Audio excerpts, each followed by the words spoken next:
Yaxshi. Shu o'rinda men savol tashlab ketaman, hurmatli o'quvchilar. Xo'p, biza yangilangan konstitutsiyaning 2-bobiga xotima yakunlash bosqichini amalga oshiryapmiz. Xo'p, savollarim bor. Demak, konstitutsiyaning 1-bobi nomlanishi nima deb nomlangan? Davlat suvereniteti. 2-bobining nomlanishi nima? Xalq hokimiyatchiligi. 1-bobda moddalar soni nechta? 6 ta. Qaysi moddalarni o'z ichiga oladi? 1dan to 6 gacha. Yaxshi. 2-bobda nechta modda bor? 8 ta. 2-bob xalq hokimiyatchiligi deb nomlanadi va 7-moddadan nechinchi moddagacha? Yaxshi, 7dan 14 gacha. Yaxshi. O'zbekiston Respublikasi va O'zbekiston degan nomlari bir ma'noni anglatadi. Bu nechinchi modda?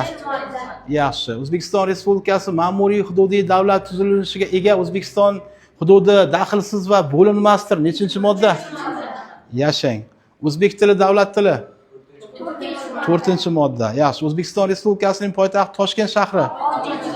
Yaxshi. Xalq hokimiyatining birdan-bir manbaidir. Yaxshi. Mavqedan qat'iy nazar O'zbekiston fuqaroligi beriladi. Yaxshi. Jamiyatdagi barcha muhim masalalar referendum orqali hal qilinadi. Yashang.